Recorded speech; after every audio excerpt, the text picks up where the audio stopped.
கர்த்தருக்குள் பிரியமானவர்களே, ஆண்டவராய் இயேசுவின் புண்ணிய நாமத்தினாலே உங்களை வாழ்த்தி வரவேற்கிறேன். 1 ராஜாக்கள் புஸ்தகம் 11ஆம் அதிகாரத்தை நீங்கள் எடுத்து வாசித்து பாருங்கள். இதிலே சாலமோனுடைய பேக் ஸ்லைடிங், அதாவது பின்மாற்ற வாழ்க்கையை குறித்தும் அதனுடைய பின் விளைவுகளை குறித்தும் இங்கு பதிவு செய்யப்பட்டிருக்கிறது. சாலமோன் தேவனால் அழைக்கப்பட்டவன், தேவனுடைய கிருபையினாலே தேவ ஞானத்தை பெற்றவன்.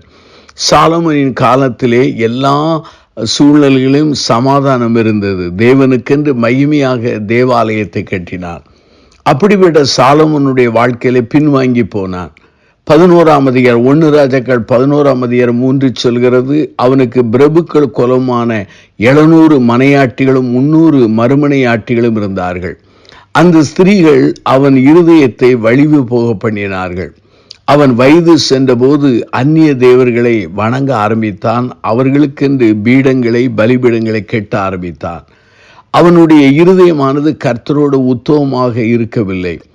அங்கே 1 ராஜாக்கள் 11ஆம் அதிகாரம் 6 சொல்கிறது, சாலமோன் தன் தகப்பனாகிய தாவீதை போல கர்த்தரை பூரணமாய் பின்பற்றாமல் கர்த்தரின் பார்வைக்கு பொல்லாப்பானதை செய்தான்.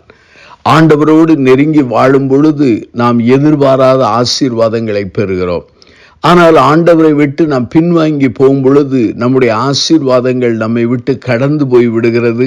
நம்முடைய வாழ்க்கையிலே பிரச்சனைகளையும் விரோதிகளையும் நாம் சந்திக்கக்கூடிய நிலை ஏற்படுகிறது. 1 ராஜாக்கள் 11ஆம் அதிகாரத்தை நீங்கள் கவனமாய் வாசித்தால், பின்வாங்கி போன சாலமோன் வாழ்க்கையிலே அநேக பிரச்சனைகளும் விரோதிகளையும் அவன் சந்திக்கக்கூடிய நிலையிலே காணப்பட்டான். 1 ராஜாக்கள் 11ஆம் அதிகாரத்திலே நீங்கள் வேதத்தை எடுத்து வாசித்து பாருங்கள். 14வது வசனம், கர்த்தர் ஏதோமியனாகிய ஆதாத் என்னும் ஒரு விரோதியை சாலமோனுக்கு எழுப்பினார். இவன் ஏதோமில் இருந்த ராஜ குலமானவன். அருமையானவர்களே, இங்கே ஆதாத் என்கிற ஒரு விரோதி, அவன் ஏதோமினுடைய வம்சத்தை சார்ந்தவன். இவன் அந்த சாலமோனுக்கு விரோதமாய் எழுப்பினார். வேதவசனம் 14 சொல்கிறது, கர்த்தரை எழுப்பினார். 1 ராஜாக்கள் 11ஆம் அதிகாரம் 28 பாருங்கள். எலியாதாவின் குமாரனாகிய ரேசோன் என்னும் வேறொரு விரோதியை தேவன் எழுப்பினார்.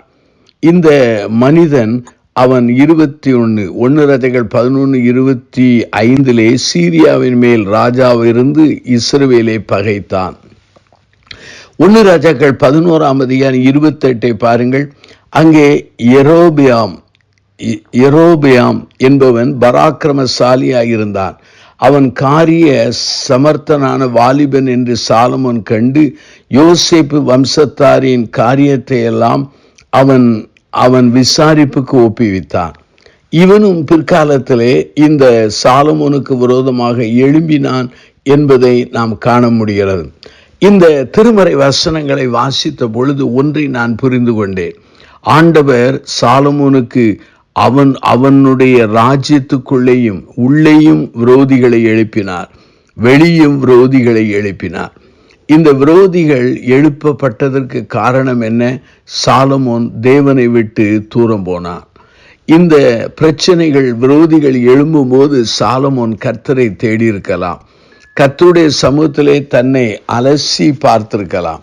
ஆனால் அவன் அலசவில்லை. மேலும் மேலும் அவன் தன்னுடைய பிடிவாதத்திலும் தன்னுடைய பாவ வாழ்க்கையிலும் உறுதியாயிருந்தான்.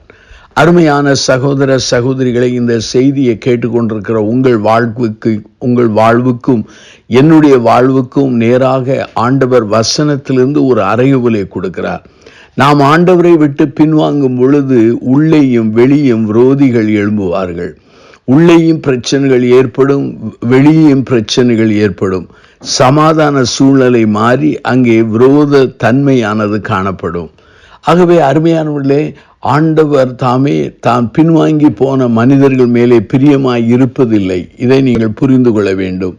நாம் பின்வாங்கி போன நம்மை சரி பண்ணி ஆண்டவரிடத்தில் திரும்பும் பொழுது ஆண்டவர் நம்முடைய வாழ்க்கையிலே பெரிய காரியங்களை செய்கிறார். அருமையானவர்களே, பின்மாற்றத்திலிருந்து வெளியே வர ஆண்டவர் உதவி செய்வார். நாம் கண்களை மூடி நாம் பிரார்த்தனை செய்வோம். ஜீவனுள்ள பிதாவே, இந்த நல்ல நாளுக்காக நாங்கள் நன்றி சொல்கிறோம்.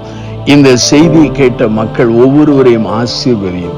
சாலமோனை போல நாங்கள் ஆதிகால அன்பிலிருந்து பின்வாங்கி போயிருந்தால் எங்களை சரி பண்ணி அருளும். சாலமோனுடைய வாழ்க்கையிலே உள்ளேயும் வெளியும் விரோதிகளை எழுப்பினீர் என்று வேதம் சொல்கிறது. அது எங்களுடைய சிந்தனையை கிளறி விடட்டும். எங்கள் பிரச்சனைகளுக்கு காரணம் ஆண்டவர் என்றோ அல்லது வேறு யாரோ என்று நாங்கள் சாடாதபடி எங்கள் பிரச்சனைகளுக்கு நாங்களே காரணம் என்று மனம் திரும்ப உதவி செய்யும். எல்லாவற்றையும் இயேசுவின் நாமத்தில் ஜெபிக்கிறோம் ஜீவனுள்ள பிதாவே.